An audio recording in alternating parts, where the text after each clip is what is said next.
Ok, ya hablamos de cómo interpretar el coeficiente de correlación. Ya les presenté la fórmula, pero ahora vamos a calcularlo para que entiendan la lógica de la fórmula, ¿no? Ahí está. Lo más fácil de obtener de inicio son las sumatorias de X y de Y, porque ahí simplemente pues tienen que hacer las sumas por columna. Para fines prácticos, vamos a manejar a la experiencia laboral como la variable X y al sueldo como la variable Y. ¿Cuál sería el valor de la sumatoria de X? Si suman todos los valores de la columna de X, ¿cuál es el resultado? 11. 11, entonces ya tenemos un primer elemento para sustituir en la fórmula. Eso lo vamos a sustituir acá y acá. Y para la variable Y, ¿cuál sería el valor de la sumatoria? 32.5. 32.5, entonces ya, pues ya vamos de gane, ¿no? Ese valor de 11, a ver, me voy a... Está, la sumatoria de X es 11, la sumatoria de Y es 32.5. Ese 11 lo vamos a sustituir acá y acá. El 32.5 lo vamos a sustituir por acá. Por acá. ¿Qué nos falta? Bueno, ya sabemos el valor de n. Nos faltan las sumatorias de x al cuadrado, de y al cuadrado y de x por y. Ahí podemos simplemente extender nuestra tabla inicial, agregarle columnas y pues vamos a hacer a continuación la sumatoria de los x por y, pero pues primero hay que sacar la x por y de cada valor individual. Creo que para anotar no va a tener que salir de pantalla completa. Para el primer individuo, ya lo habíamos dicho hace rato, la sumatoria de x por y sería 4.5. Para el segundo,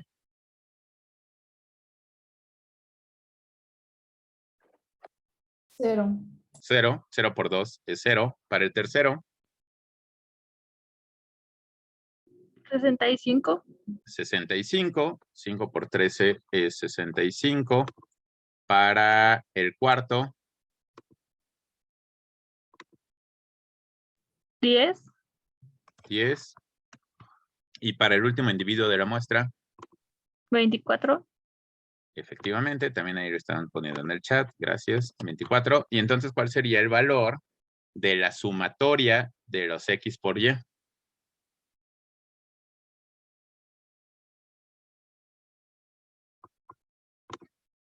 Ok, ya lo puso. Ajá, exacto. Itzel y Vania. Ya lo escribieron en el chat. Gracias. Sería 103.5. Ahora habría que hacer lo mismo. O sea, ya tenemos esto. De hecho, ya todo el numerador de la fórmula lo podríamos calcular, ¿no? Ya sabemos el valor de n, de las sumatorias de x por y, sumatoria de x, sumatoria de y. Nos falta sacar la sumatoria de las x al cuadrado y la sumatoria de las y al cuadrado. Y entonces, para eso, primero tenemos que sacar el valor de cada x al cuadrado y después sumarlo. Y luego lo mismo para las y al cuadrado, ¿no? Para el primer individuo, ¿cuál sería el valor de x al cuadrado? 1. 1. Para el segundo. 0. Para el tercero. 25. 5 al cuadrado, 25. Para el cuarto. 4. 4. Y 9. para el último, 9. Y entonces, ¿cuál sería el valor de la sumatoria de las x al cuadrado? 39. 39. Perfecto. 9. Ok. Ahora hay que hacer lo mismo para las y. ¿Cuál sería el valor? 20.25. ¿Cuánto? Ah, no, perdón, olvídalo. 20.25. Ah, no, sí. Sí, estabas bien, ¿no? Pensé que estábamos hablando de la X. No, ya x ya quedó. Estamos hablando de y al cuadrado. 4.5 al cuadrado es 20.25. El segundo valor. 4. El tercero va a ver 13 al cuadrado. 139. ¿Cuánto? 139. 139, ¿seguro? 169, ¿no? 169 más bien, ¿no? Más o menos cerca, pero en realidad, exacto, también ya lo puso Alex en el chat. 169. El cuarto, 100. No, perdón, 25. 25, sí. Este es X por Y, ¿no? La Y es 5, 5 al cuadrado, 25. Y para el último, 64. 64. ¿Y cuál sería entonces el valor de la sumatoria de las 10 al cuadrado? 28. No, 282.25. ¿Sí? ¿Todos de acuerdo? A ver, 282.25. Ok, Javier, también pones en el chat. De acuerdo. Entonces, pues ya tenemos todo. Vean que es poquito, bueno, obviamente son poquitos datos, ¿no? Con más datos, pues hubiera sido algo más entretenido, pero pues es bastante simple. Y ya una vez que tenemos esto, ay, no, le voy a quitar la pantalla completa porque no se ve bien. Ya una vez que tenemos esto, ya es simplemente sustituir. Entonces, en el numerador, si lo van a hacer con su calculadora científica, lo pueden hacer en un solo paso, simplemente aguas con los paréntesis. Abran paréntesis, sería n, o sea, hace 5 por esta sumatoria, que es 103.5, 5 por 103.5, menos el producto de estas dos sumatorias, 11 por 32.5. Eso les va a dar el numerador del coeficiente de correlación y eso lo vamos a dividir entre, y aquí poder entre, tendrían que abrir otro paréntesis, la raíz cuadrada, y la raíz cuadrada es para todo lo de adentro, ¿no? Entonces, raíz cuadrada, se abre otro paréntesis. Aquí el detalle es que son muchos paréntesis, ¿no? Pero bueno, para eso sirve la notación parentética. 5 ¿por qué? ¿Cuál es el valor de sumatoria de x al cuadrado? 39. Ajá, 5 por 39 menos, ¿aquí qué valor sustituyen? 11. 11, exacto. 5 por 39 menos 11. Ese 11, pues lo elevan al cuadrado, ¿no? Pero, o sea, es 11 elevado al cuadrado. 5 por 39 menos 11 al cuadrado. Y eso lo van a multiplicar por la operación equivalente, pero con las y's. 5 ¿por qué? Sería por 282.25. Así es, 5 por 282.25 menos, ¿qué valor iré aquí?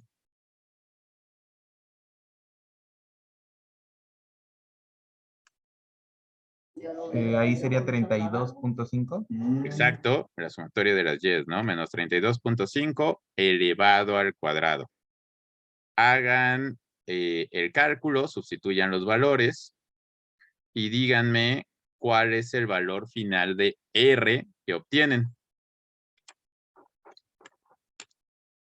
Recuerden, ¿qué valores puede tener R?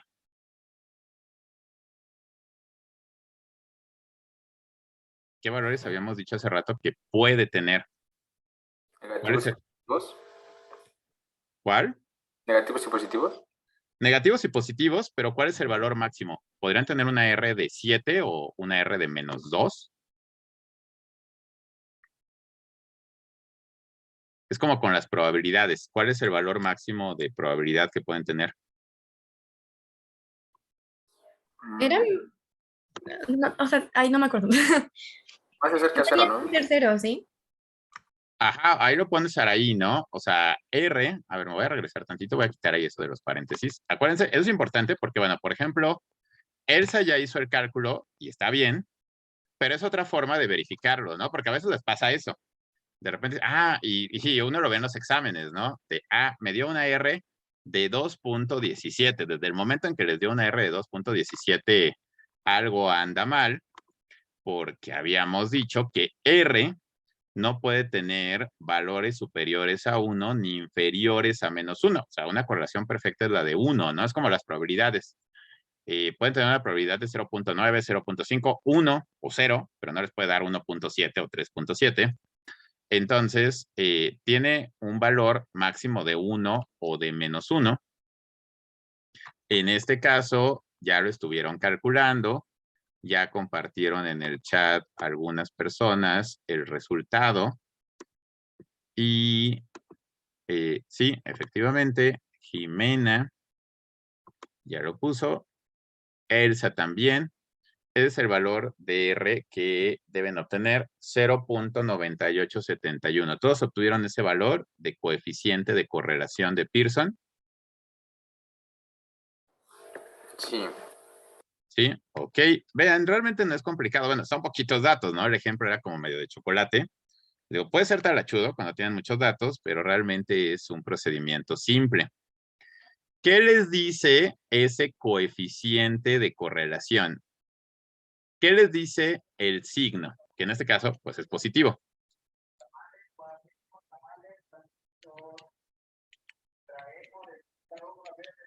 ¿Qué ¿Es tipo bueno? de...?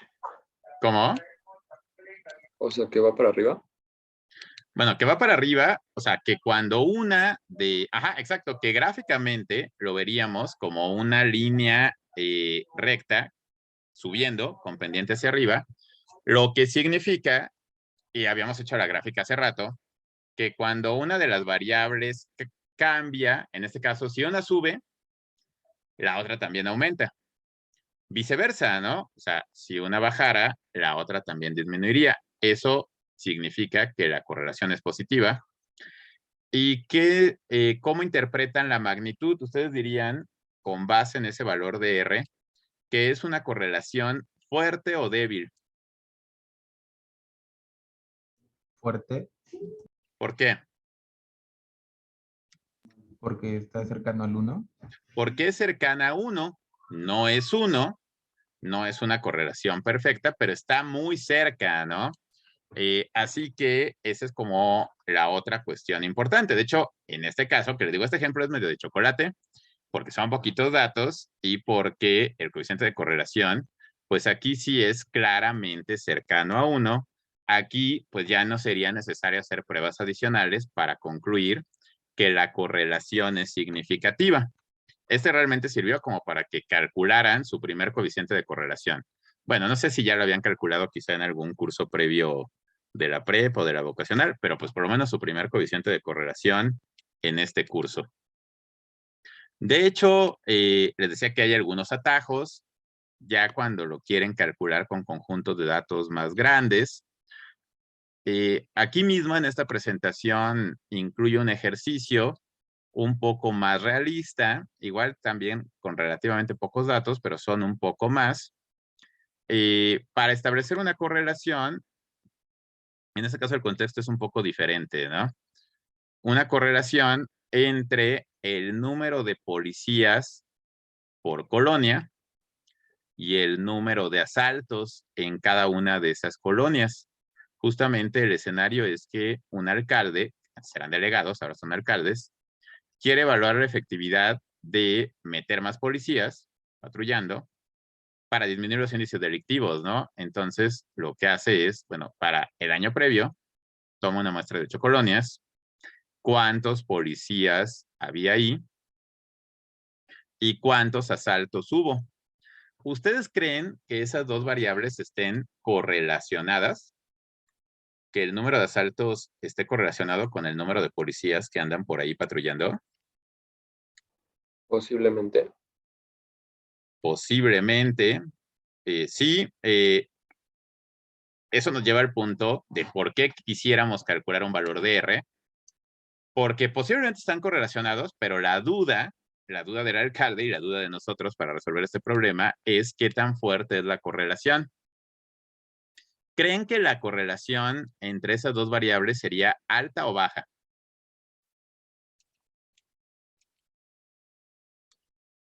Baja, dice Aide.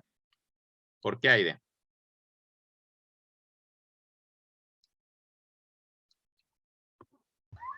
Pues porque, bueno, por decir, ahí en el número de asaltos hay 2 que se repiten, pero las agentes policías son significativamente diferentes, son 27 y 17. Entonces es una diferencia muy grande. Ajá, o sea, hubo 2 colonias en donde hubo 7 asaltos. En una había un montón de policías y en otra había 10 menos, ¿no? Entonces, aquí, y este es un ejemplo, por eso le digo más realista, para demostrar por qué hay que calcular esto, porque no siempre es tan obvio, ¿no? Parece, o sea, vean que en donde había menos policías. Vean, en estas 2 colonias es donde había menos policías y sí fue donde hubo más asaltos. Entonces, parecería que algo tiene que ver, aunque inclusive en donde hubo menos, hubo poquitos menos que en la otra, ¿no? Pues sí, quizá demasiado realista, Elsa, pues así son las cosas, ¿no? O sea, pero justo por eso, si le añadimos realismo, tiene que ver, pero tampoco se explica por completo, porque también depende de otros factores, depende de los policías, ¿no? O sea, a veces están ahí los policías y pues no hacen nada, ¿no? De repente están ahí en las patrullas comiendo tortas o algo por el estilo. Entonces, influye, pero no es el único factor. El interés puede llegar a pasar también ahí de son amigos o a veces ellos mismos, ¿no? Son como superhéroes, pero a la inversa, que tienen como su doble identidad.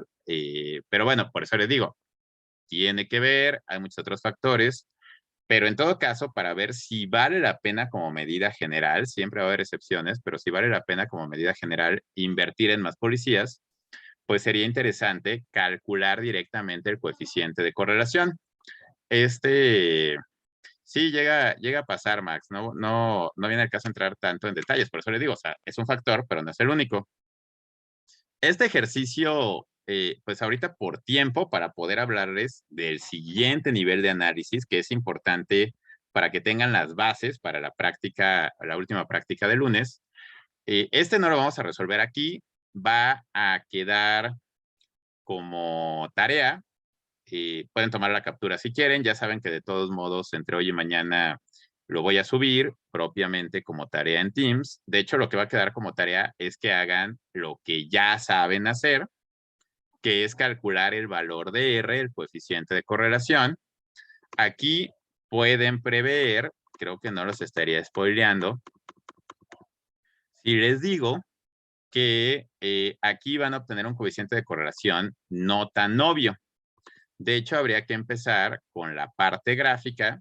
Aquí, esa parte, pues les ayudo un poco, pero pues también lo pueden hacer en PAST, ¿no? Ya saben, bueno, también en R, en el programa que quieran, igual y traten de replicar esta grafiquita, pero esta gráfica ya les dice algo.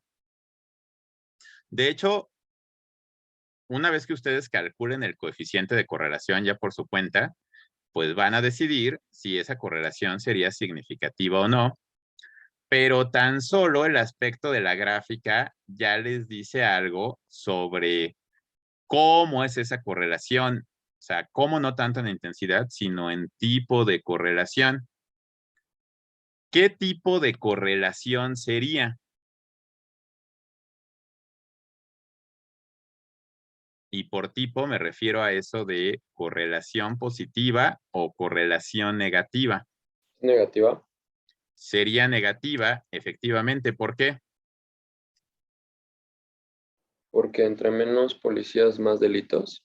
Exactamente. O sea, aquí cuando una de las variables aumenta, la otra disminuye y viceversa. Aquí la lógica es que suben los policías, bajan los delitos. Bajan los policías, suben los delitos, ¿no? Más o menos. vean que por eso la tendencia no es como de una línea ascendente, sino como de una línea descendente, aunque no es una recta tan perfecta. Entonces, tan solo viendo la gráfica, ya pueden predecir ciertas cosas a la hora de calcular su coeficiente de correlación. La primera, probablemente no va a ser 1, ni va a ser tan alto como el del caso previo que ya calcularon. Vamos a ver qué tanto, o sea, tampoco va a ser 0, evidentemente, pero vamos a ver qué tan alto o qué tan bajo. La segunda, ¿qué signo esperarían que tuviera el coeficiente de correlación cuando lo calculen?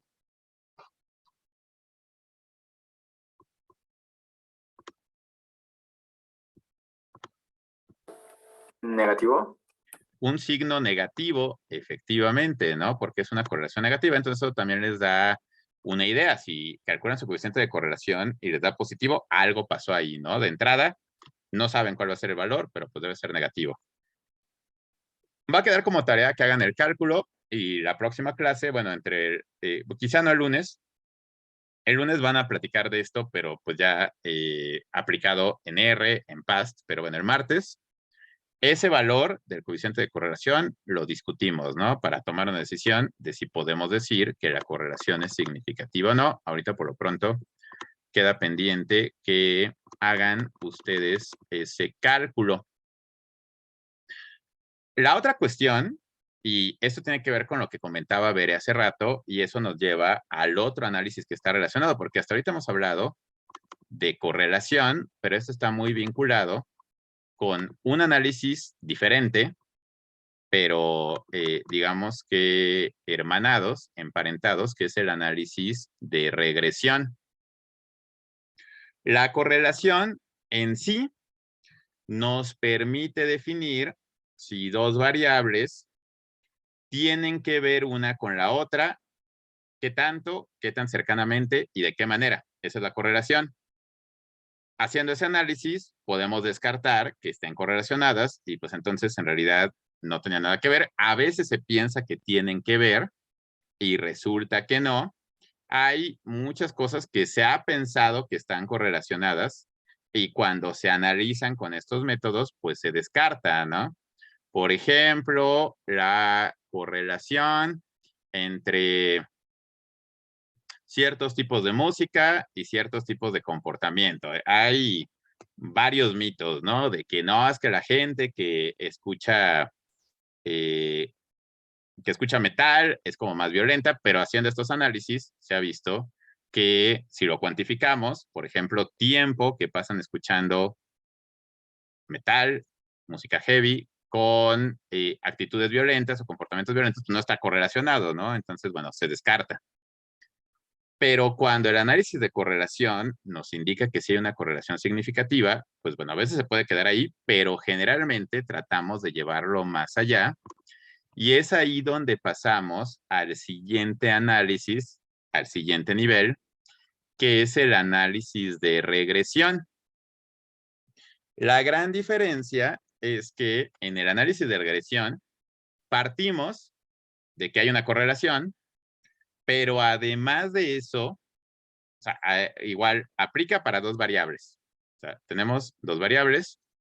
Y entonces lo primero es que esas variables están correlacionadas y eso ya lo tuvimos que probar previamente calculando el coeficiente de correlación correspondiente, ¿no? Pero para poder hacer regresión, además de pues haber verificado eso, también es requisito que haya una relación de causalidad entre esas variables. Y eso ya es algo que va más allá de la estadística y de lo numérico. Por eso les decía que se vincula con el comentario de Vera de hace rato, es como esa cuestión de acción y reacción, que pues justamente surgió cuando les planteaba ese caso de si el número de horas que pasan en redes sociales está correlacionado con el número de horas que duermen. Posiblemente esté correlacionado, pero la siguiente pregunta sería, ¿uno es causa del otro? O sea, podrían decir que duermen mucho o poco, lo que duerman, pero que el tiempo que duermen está causado por el tiempo que pasan en redes sociales. Bueno, puede ser que sí, puede ser que no, pero no necesariamente es lo mismo, ¿no? En ese sentido, para la regresión es muy importante tener claro esto y sobre todo tener claro que estos dos son requisitos previos que se tienen que definir para que tenga sentido hacer un análisis de regresión. Y ahorita vamos a ver por qué. Pero son requisitos independientes. Y esto se los remarco porque es una confusión muy común. La gente a veces prueba la correlación y si concluye que dos variables están correlacionadas, de ahí da como el brinco a pensar que hay una relación de causalidad, que una es causa de la otra. Y no necesariamente, o sea, la correlación entre dos variables no necesariamente implica una relación de causalidad. O sea, una relación de causalidad es cuando sí podemos decir como tal que el cambio en una de las variables no solamente está asociado con el cambio en la otra, sino que de hecho fue provocado por el cambio en la otra. O sea, que sí hablamos de causa y efecto y no es lo mismo. Hay que tener cuidado con eso. Hay que verificar las dos cosas, pero es por separado. Por eso es como una frase célebre de la estadística que mucha gente se la pasa por el arco del triunfo y lleva interpretaciones equivocadas. Eso de correlación no implica causalidad. Para tratar de dejar más claro eso, la diferencia entre esos dos, pues de hecho no hay mejor manera que con memes. Y pues como hay varios memes estadísticos, pues hice una selección de algunos de los más claros, ¿no? Ese, por ejemplo, creo que muestra esa diferencia entre correlación y causalidad. En este caso, no entre variables, pero sí entre comportamientos. Vean, ¿qué está haciendo la persona encerrada dentro del círculo? Empujando. Ajá, está empujando ese vehículo y ese vehículo se está moviendo. ¿El vehículo se está moviendo a causa de que esta persona lo está empujando? No. No. No, porque de hecho él, pues en realidad, no sé si realmente le está haciendo el cuento o solo es tonto, porque de hecho se está moviendo con todo y el vehículo, ¿no? O sea, están correlacionados. Él puede decir, yo estoy empujando y el vehículo se está moviendo. Ah, pues yo estoy causando que el vehículo se mueva. Pero no, no hay una relación de causalidad ahí. Está correlacionado. Él está empujando y el vehículo se mueve. Las dos cosas están pasando, están correlacionadas, pero no hay una causalidad. La causalidad, la causa, es que hay otras personas que sí están ahí pues arriesgando el físico y sudándole y sí están empujando el vehículo, ¿no? Entonces este es un ejemplo que puede parecer medio tonto, pero creo que ilustra bastante claramente la diferencia entre correlación y causalidad. Y bueno, como mucha gente tiene debilidad por los memes de gatos, de Michis, pues también hay una versión de meme de gatos para explicar esa diferencia entre correlación y causalidad. ¿Cómo interpretan ese meme? Ahí hay 4 fotos de gatos, ¿no? Pero ¿cuál es el elemento en común? Que se hundió algo, ¿no? Que se Ya hundió sé. algo. Están pesados, es cierto. Ajá, bueno, es que esa sería la interpretación causal. Y pues hay quien podría pensarlo, ¿no? De, ay, esos gatos están pesados y son bien destructores, hacen huecos en todos lados. Pero en realidad hay una relación, ahí más bien no hay una relación de causa y efecto.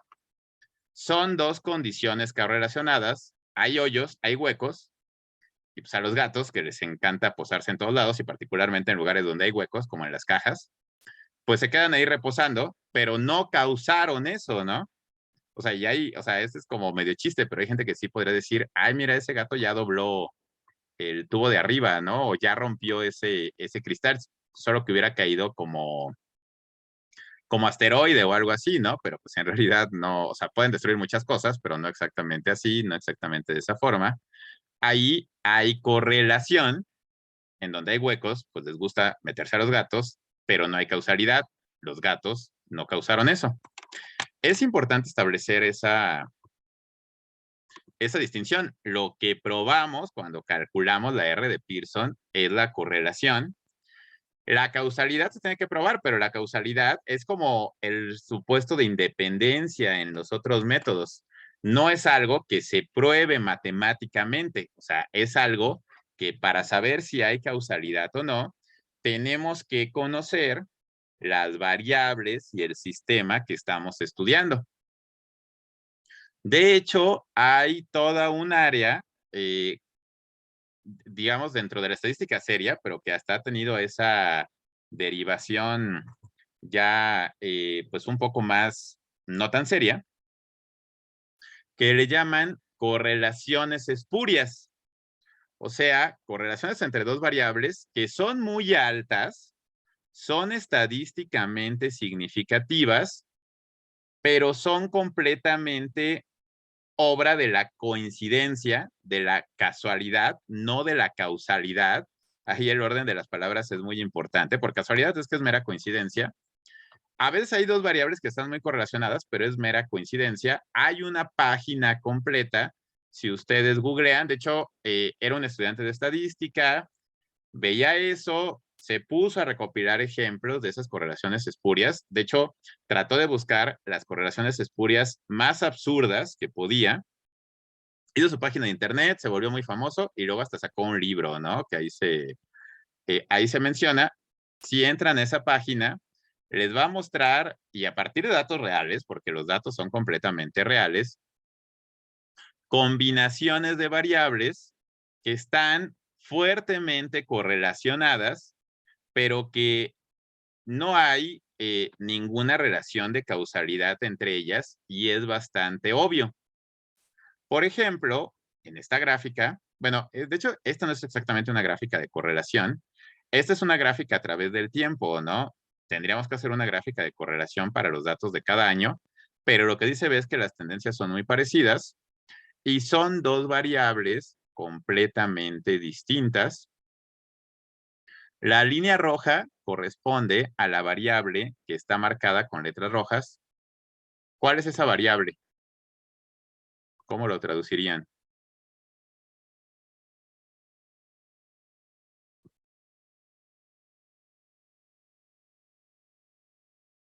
¿Cómo se traduce eso?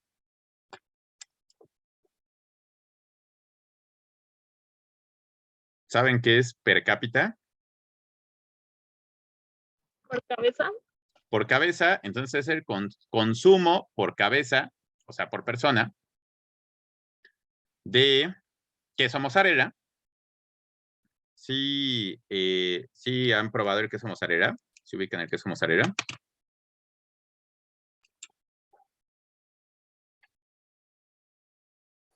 No, creo que no. ¿No? ¿Nunca han comido pizza? Sí, profe. El queso mozzarella es el de la pizza. Bueno, le pueden poner de cualquiera, ¿no? Pero pues sí se nota la diferencia. Podrán hacer una pizza de queso Oaxaca si quieren, pero pues más bien sería otra ayuda, ¿no? O sea, el queso tradicional que se les pone a las pizzas es queso mozzarella. En Estados Unidos pues es mucho más consumido todavía. Y esos son datos del consumo promedio de queso mozzarella comparado con otra variable que es el número de estudiantes que sacan un doctorado en ingeniería civil. Hay datos de ambas cosas y lo que hizo esa persona fue sacar el coeficiente de correlación entre esas dos variables y obtuvo este valor de R. ¿Sí se alcanza a ver el valor de R que obtuvo? Sí.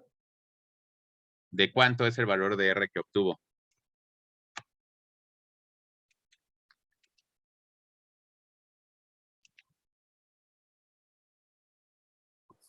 .9586. Ajá, 0.9586 es casi tan alto como el del ejercicio de hace rato. Es un valor altísimo. O sea, ¿están correlacionados? Pues están súper fuertemente correlacionados, pero no tiene nada que ver una cosa con otra, ¿no? Entonces hay que tener cuidado con eso. A veces, dos variables están correlacionadas no porque una cause a la otra, sino a veces porque tienen como la misma causa de fondo. Por ejemplo, aquí podríamos decir, bueno, las dos cosas subieron, pues porque hay más gente, ¿no?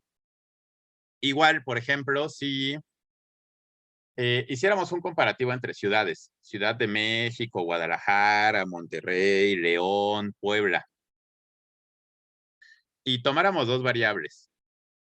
Por ejemplo, número de cines y número de accidentes automovilísticos, posiblemente estarían muy fuertemente correlacionados. Pero eso no quiere decir que haya una causalidad, o sea, no podemos decir, es que en Monterrey hay más accidentes automovilísticos porque hay más cines. No, hay una correlación. Una cosa no causa la otra, tiene que ver con que, o sea, en ambos casos, pues depende de cuánta gente haya.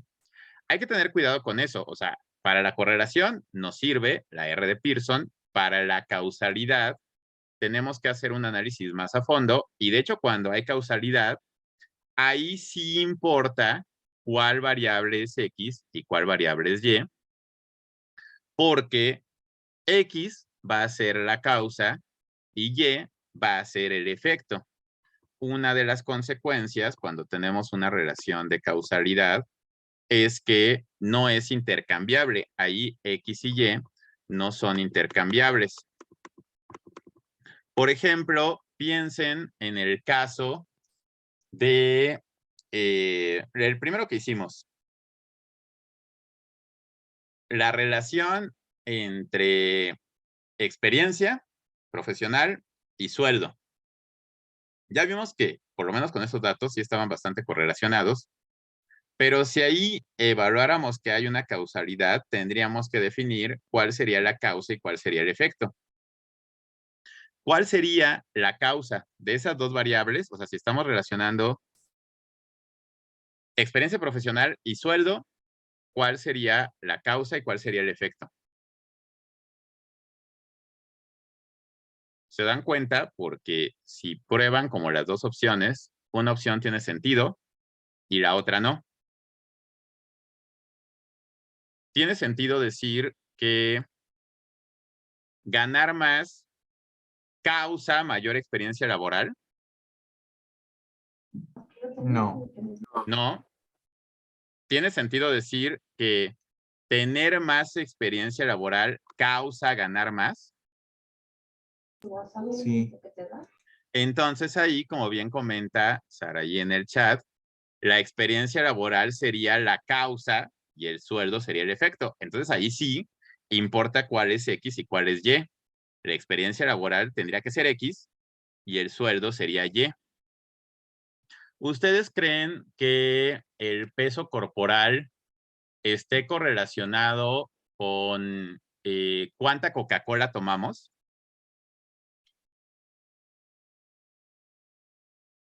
¿Creen que hay una correlación entre peso y consumo de Coca-Cola?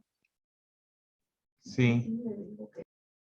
¿Creen que haya causalidad?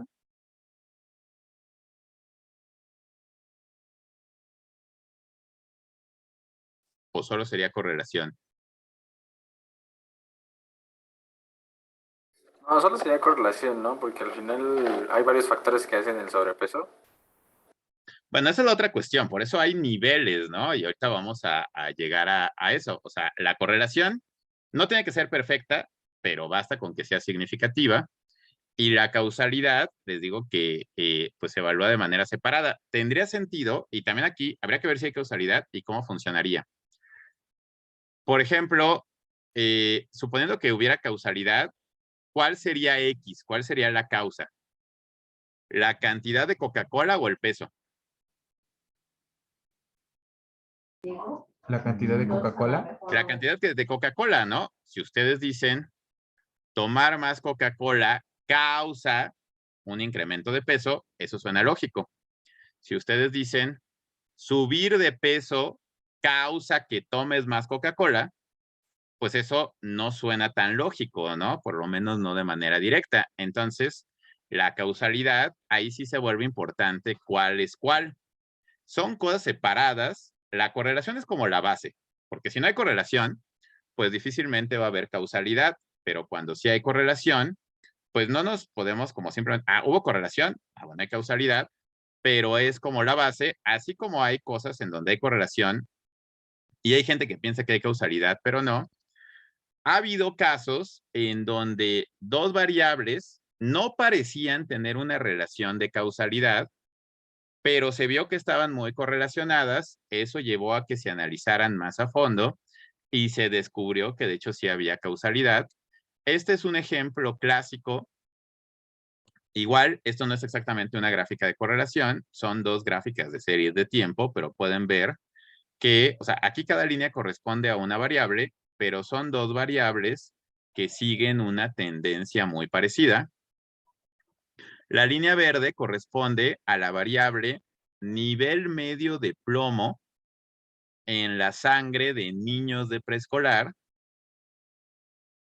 Y la línea azul corresponde a la tasa de crímenes violentos por cada 100,000 habitantes de una ciudad de Estados Unidos. Y vean que son series de tiempo, pero son diferentes tiempos. Eso fue un caso famoso. En una ciudad, de hecho fue en varios lugares, pero ese estudio se hizo en una ciudad en Estados Unidos. Sí, suena raro, Max, por eso le digo, o sea, no parecía obvio, pero vieron correlación. Eso dijeron, caray, aquí hay algo raro, y vieron que sí había una causalidad. Resulta que son zonas donde tienen una actividad industrial importante, hay minas, hay fábricas, pero eso ha provocado que haya mucha contaminación por plomo, sobre todo antes que no había control de los desechos de plomo y contaminaban el agua.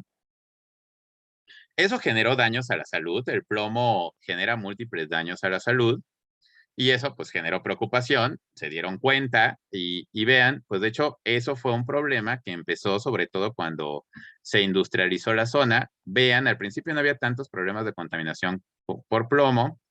En los años 40, 50, sobre todo 60, 70, hubo un incremento. Hubo muchos problemas de salud y pues hubo gente que se enfermaba, pero descubrieron que inclusive los niños pequeños no se veían enfermos, pero sí les tomaban muestras de sangre y tenían niveles de plomo muy altos. Y les preocupaba, dijeron, ay, es que igual y se enferman, algunos se enfermaron, pero tuvo una consecuencia inesperada y menos previsible, porque varias décadas después, de hecho, como un par de décadas después, también hubo una explosión de, pues, crímenes, pero en general, de comportamientos violentos en esa ciudad y en esa zona. La gente como que se alocaba, se peleaban más seguido, asaltaban entre sí, y cuando lo analizaron, descubrieron que estaban correlacionados. O sea, de hecho, sí hicieron el análisis de correlación como tal. Esto sí es una gráfica de correlación. Vean que aquí lo midieron de otra forma, porque eso de, pues, comportamiento violento es como medio relativo. Vean aquí qué variables compararon. La concentración de plomo en sangre a diferentes edades, esto fue en niños. ¿Y con qué lo compararon? El IQ, Con el IQ. ¿Y qué tipo de correlación se observa ahí? Negativa. Una correlación negativa. Descubrieron que el plomo tiene muchos efectos en la salud, pero uno de los efectos más importantes es en el desarrollo del cerebro. Exposición a niveles de plomo altos en niños pequeños provocan que el cerebro no se desarrolle bien, y eso se refleja en varios aspectos. A corto plazo, en que pues tienen un IQ menor, tienen menor capacidad intelectual. A largo plazo, en que se vuelven más violentos. Entonces ahí descubrieron una relación de causalidad entre plomo en la sangre por contaminación del agua y violencia. De hecho, cuando descubrieron eso, tomaron medidas. Vean que los niveles de plomo bajaron, la violencia bajó, se mantuvo, porque como bien decían hace rato, para otro caso, no depende solo de eso, no es una correlación perfecta, pero sí hay una relación de causalidad y es interesante, por eso les digo, son cosas distintas, pero la correlación es como el primer paso y a veces nos lleva a encontrar relaciones de causa y efecto que no eran tan obvias como esta entre plomo y niveles de inteligencia o plomo y comportamiento violento. Dice, no habrá plomo. Pues lo peor es que probablemente sí, ¿no? O sea, hay muchos factores, hay cosas que son multifactoriales, pero, o sea, parece broma, pero en muchos sitios sí tienen problemas serios de contaminación del agua y de muchos factores, y eso influye. O sea, no puedes decir, ay, la culpa es del plomo, ¿no? O sea, no tiene nada que ver el entorno social ni familiar, bueno, tiene mucho que ver, pero a eso agrégale el efecto que muchas veces no se reconoce de esos factores y pues termina como de maximizar el problema, ¿no? Son las cosas importantes. De hecho, justo un ejemplo más relacionado con México y con cuestiones de violencia, pero de otro tipo, y aquí en México, es este artículo, que también es bastante interesante. De hecho, hasta el nombre del artículo se llama From Maize to Haze. Haze es algo así como caos, ¿no? Es como un juego de palabras. Del maíz al caos, shocks agrícolas y el crecimiento del sector de las drogas en México, que también partió, así como el otro fue como una observación que dijeron, o sea, en los años 40, en los 50, 60, nos preocupa que hay como mucha contaminación por plomo y 20 años después nos preocupa que subió demasiado la violencia y como que alguien lo conectó, lo analizó a fondo y descubrió que sí había correlación y después descubrió que sí había una relación de causa y efecto. Aquí fue algo parecido porque ahí en la década, pues la primera década del siglo, ¿no? En el 2006, pues la mayoría de ustedes eran como muy pequeños, pero ahí de repente fue cuando la violencia se disparó porque el presidente de ese entonces, que era Felipe Calderón, dijo, hay mucho narco, pues de plano hay que declarar la guerra al narco, vamos a echarles al ejército. Y pues salió peor, de hecho, hasta la fecha, pues sigue, o sea, han cambiado los presidentes, sigue sin resolverse el problema, y entonces hubo un gran incremento en la violencia en casi todo México, pero sobre todo en el norte de México, en Sonora, en Sinaloa, en Durango, entonces aumentaron las balaceras, aumentaron los asesinatos, pero hubo algunos municipios, varios pueblos, varios municipios en pleno Sinaloa, que, o sea, era uno de los estados en donde explotó la cuestión de la violencia, que siempre había habido narco, en donde bajó. Y eso les pareció rarísimo a muchos, ¿no? O sea, en la mayor parte de México andaban ahí matándose montones de personas y ahí bajó la violencia y dijeron, como, ¿por qué? Se pusieron a evaluar, o sea, con qué estaba correlacionado que en esos municipios en particular, cuando en el resto de México la violencia estaba subiendo, ahí estaba bajando, lo que encontraron es que estaba correlacionado con el precio del maíz.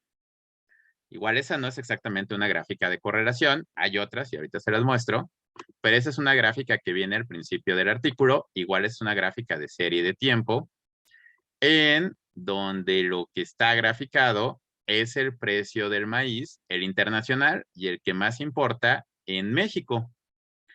En México, antes de 1990, mucha gente se dedicaba a cultivar maíz y le iba relativamente bien con eso porque se vendía bien, pero vean que a partir de 1990 el precio empezó a bajar, que por el libre comercio, que por sequías, que por plagas, y vean del precio que tenía, cómo bajó, bajó, bajó, bajó, bajó, bajó.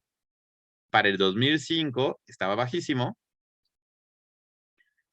Este momento justo coincidió, les decía, con lo del inicio de la guerra del narco. Y entonces, pues para ese momento el maíz había bajado tanto que pues mucha gente ya no podía sobrevivir cultivando maíz.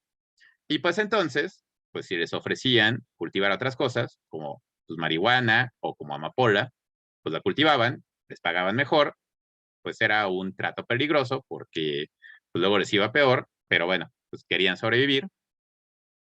Pero resulta, vean ahí, que justo en el 2006 hubo un problema global por diferentes cuestiones, que hubo plagas, o sea, hubo ahí una serie de cuestiones climáticas, biológicas, que hicieron que hubiera escasez de maíz, por eso ahí lo marcan como una crisis de alimentos, y eso provocó una subidota en el precio del maíz, y como el precio del maíz subió mucho, en esos pueblos que toda su vida habían cultivado maíz hasta que ya no podían vivir de eso, volvieron a cultivar maíz y entonces lo que vieron es que cuando correlacionaban el precio del maíz con cosas como el número de balaceras o de decomisos de droga, la correlación era negativa. Cuando subió el precio del maíz, bajaron las balaceras, los asesinatos, los decomisos, porque en esas partes la gente prefirió regresar a cultivar maíz y entonces ya no tenían problemas con el narco. Ahí encontraron una correlación que también terminó revelando una causalidad que no era obvia. Uno diría, pues, ¿qué diablos tiene que ver el precio del maíz con que haya balaceras o no? Pero resulta que sí. Por eso es importante, y les digo, se evalúan por separado. La correlación es la base, o sea, si el coeficiente de correlación hubiera sido bajo, pues ya no lo hubieran seguido con nada, ¿no? Porque de hecho no tiene nada que ver una cosa con otra. Cuando la correlación es significativa, hay que checar si hay causalidad o no. A veces no hay. Puede ser una correlación espuria, coincidencia, pero cuando estos dos requisitos se cumplen, ahí resulta de interés pasar al siguiente nivel, que es hacer un análisis de regresión. ¿Por qué? Porque el análisis de regresión lleva esto más allá y el análisis de regresión va a tener como resultado final la elaboración de un modelo predictivo, en el cual, si ya sabemos que hay dos variables que están correlacionadas y sabemos que una causa un efecto en la otra, podemos aprovechar eso para generar un modelo matemático que nos permita predecir qué resultado obtendríamos si le movemos a una de esas variables. Por eso la regresión es un método poderoso porque tiene valor predictivo. Hay muchos tipos de regresión. El caso más sencillo es la regresión lineal simple, en la cual tenemos dos variables. Una de ellas va a ser la causa. Ya habíamos dicho que esa va a ser X y le llamamos variable independiente porque esa pues puede variar, pero pues no va a depender de la otra. De hecho, nosotros le podemos mover a esa, ¿no? Por ejemplo, queremos ver el efecto de la Coca-Cola. Exactamente, Elsa, justamente es a lo que vamos, ¿no? Donde se calcula la pendiente, el ordenal origen y se interpreta. Precisamente, ¿no? Posiblemente ya han oído hablar de la regresión, quizás hasta ya la han calculado, pero precisamente ahorita me detuve más en la explicación que en los cálculos. Digo, todavía nos va a quedar 2 sesiones más, una de laboratorio y otra de teoría para la parte de los cálculos, pero a veces hacen los cálculos y realmente, pues no queda claro qué están haciendo, ¿no? O sea, sacan una pendiente, una ordenada de origen, pero ¿eso para qué? Bueno, el valor de eso es que nos permite hacer predicciones. Vamos a tener una causa, la variable independiente, y queremos ver cómo afecta a la otra variable que le vamos a llamar variable dependiente, justamente porque va a depender de cómo se mueva la otra. Si queremos probar, por ejemplo, el efecto de los refrescos, el efecto de la Coca-Cola en el aumento de peso, podríamos hacer un experimento, no con humanos, que ya hablamos de las dificultades de hacer experimentos con humanos, pero con ratones, ¿no? En donde a algunos ratones les demos agüita, otros les demos Coca-Cola, y entonces eso va a ser la variable independiente porque nosotros podemos regular si les damos Coca-Cola o qué tanta Coca-Cola les damos, la variable dependiente, porque eso va a depender completamente de cómo se mueva la otra variable, pues sería el incremento de peso, ¿no? Entonces ahí sí queda claramente definido que una es X, la causa, la variable independiente, y la otra va a ser Y, el efecto, ¿no? La variable dependiente. Y en esencia, o sea, a partir, lo que hace la regresión, cualquier modelo de regresión, empezando por este, que es el más simple, la regresión lineal simple, pero se llama así. Es simple porque solamente toma en cuenta dos variables. Hay modelos de regresión en donde lo podemos hacer con muchas variables. Se puede, pero es mucho más complicado. Empezamos solo con dos, una causa y un efecto. Y es lineal porque asumimos que la relación entre esas dos variables es lineal. De hecho, lo que hace el método es que a partir de esto, que estos son los datos reales, ajusta un modelo lineal que es una representación simplificada, pero pues realista. De hecho, es parte de lo que se evalúa, que realmente funcione. Que esos son los modelos, ¿no? O sea, los modelos matemáticos son representaciones simplificadas de la realidad. Por ahí, un estadístico, de hecho, el que inventó las gráficas de caja, los box plots, tenía esa frase que es una frase muy famosa dentro de la estadística, ¿no? Decía, todos los modelos estadísticos y los modelos en general, todos los modelos son erróneos, pero algunos son útiles.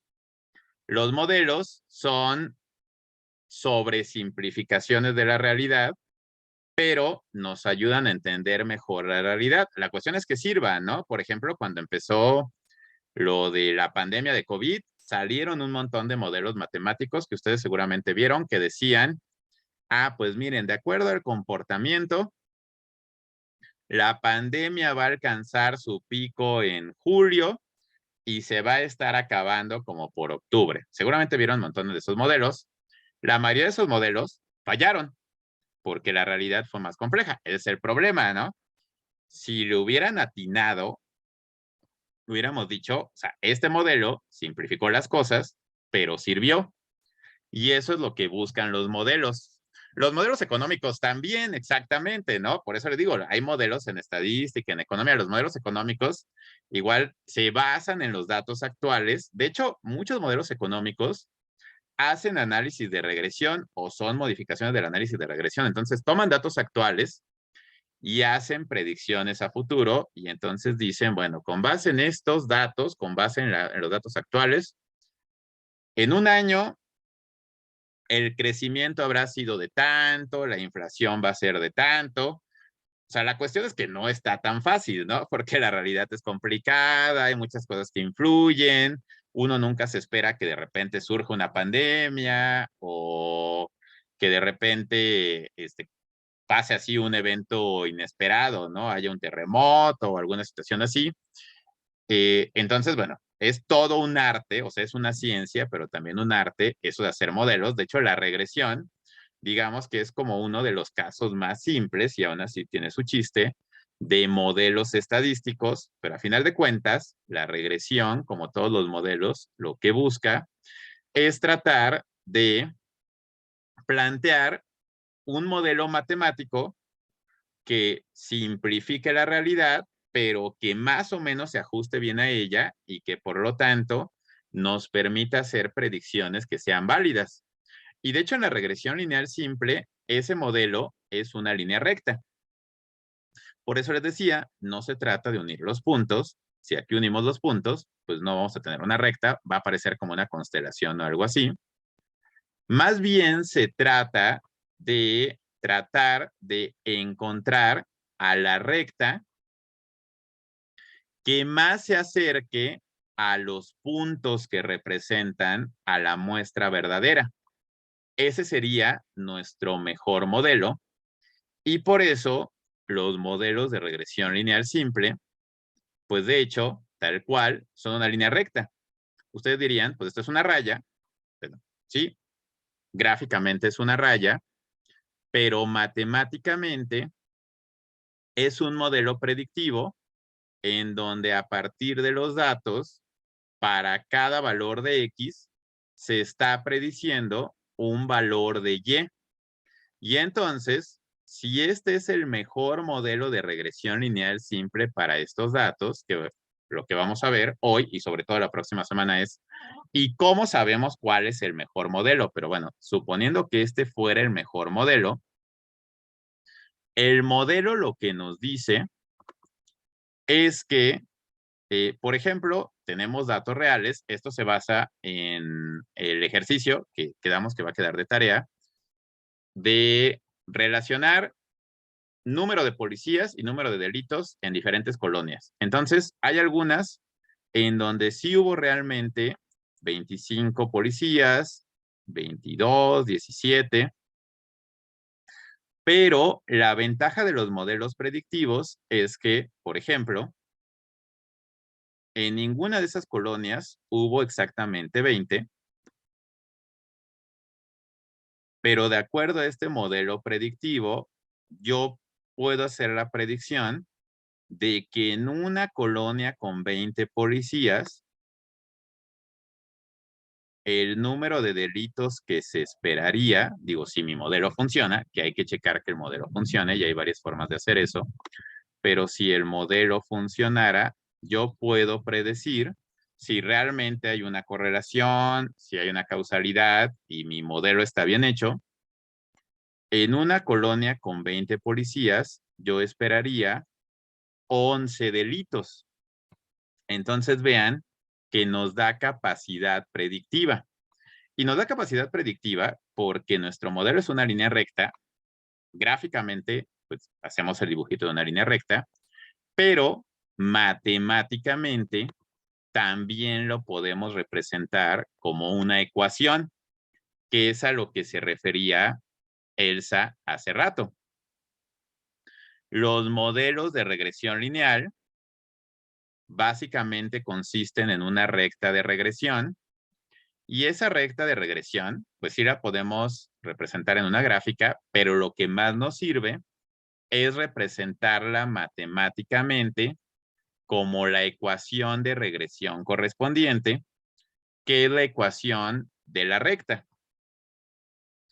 Este aquí es el mejor modelo, pero yo podría haber probado otros 20 o 30 modelos distintos, ¿no? O sea, yo podría haber dicho, a ver, esta es la recta que mejor se ajusta a los datos, pero ¿por qué esta no? Bueno, claramente esa se ajusta menos porque se aleja más de los demás datos, pero este es otro modelo. También es una recta, ¿no? O podría haber dicho, a ver, ¿por qué este modelo no? Estas tres son diferentes rectas que representarían diferentes modelos de regresión. Claramente estos dos están más chafas porque se alejan mucho más de los datos originales, pero entonces la forma de encontrar y de representar a nuestro mejor modelo es encontrar la ecuación de la recta que mejor se ajusta a los datos.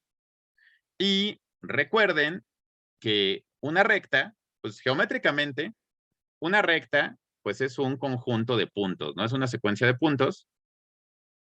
Y entonces, pues hay muchas rectas, ¿no? Yo podría decir, pues esto es una recta, esto es una recta, esta es otra recta.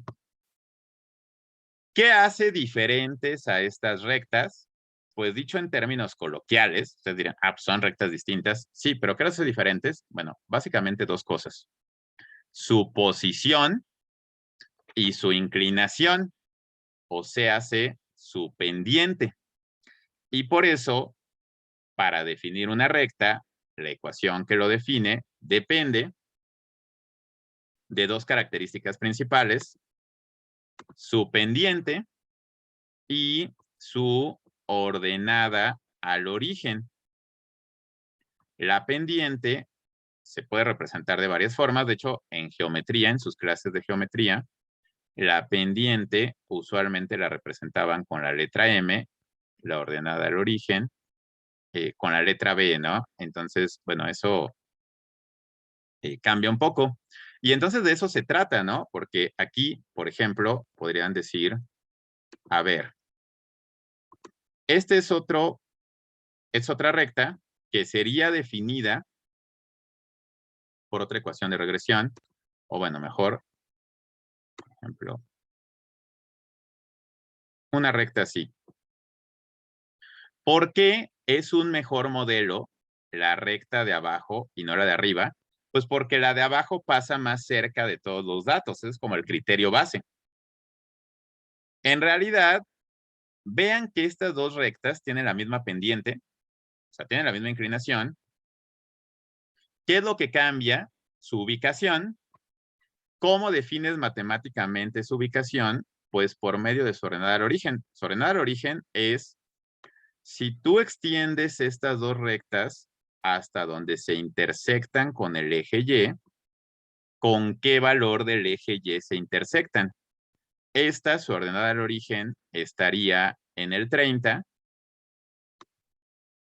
Y esta, pues de hecho, la escala no llega hasta acá, pero ya andaría como por el 40, como por el 40 y tantos. Entonces, la ordenada al origen lo que nos dice es como la ubicación de la recta. La pendiente lo que nos dice es la inclinación. Por ejemplo, vean, estas dos son rectas con la misma pendiente, pero diferente ordenada al origen. Yo podría hacer otra recta, otro modelo,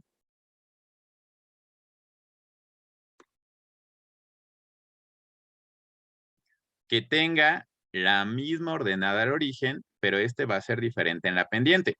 Este modelo también está más chafa porque se aleja más de todos los puntos. El criterio para encontrar el mejor modelo es el modelo que pase más cerca de nuestros puntos verdaderos. Es fácil de decir, matemáticamente es un poquito más complicado de calcular, pero bueno, la próxima semana ya vamos a ver cómo se calcula. De hecho, lo vamos a hacer manualmente. Hay fórmulas para hacer esto. De hecho, se basan un poquito en algunos cálculos que hicimos ya del coeficiente de correlación y vamos a ver también cómo usamos los programas para ayudarnos con esta parte. O sea, lo del cálculo tiene su chiste, pero de nada sirve que sepan cómo hacer los cálculos si no entienden para qué sirve esto. Al final ustedes, una vez que encuentren la recta ideal, el mejor modelo, va a tener cierta pendiente, va a tener cierto ordenado al origen y entonces ustedes van a poder sustituir cualquier valor de X y van a poder predecir qué valor de Y obtendrían. Ese es el chiste y ese es el objetivo final de hacer un modelo de regresión. ¿Sí queda claro cuál es como el punto con esto de la regresión y de los modelos de regresión?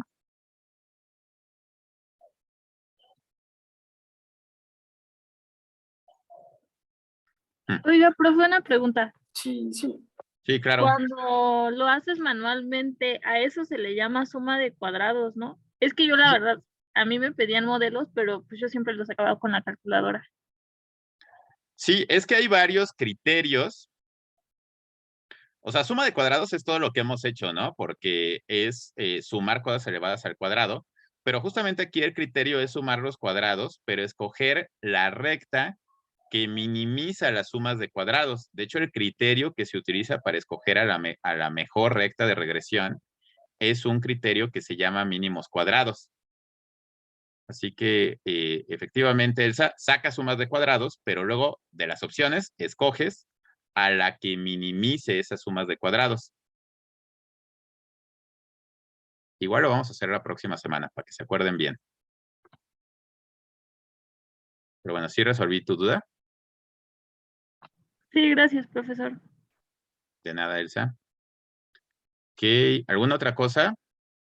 Sí, quedó claro, porque en realidad ahorita Elsa fue la única que dijo algo. Yo les había preguntado si había quedado claro y pues los demás se quedaron como en silencio. ¿Sí? ¿Todo claro hasta aquí? ¿O ya ni están?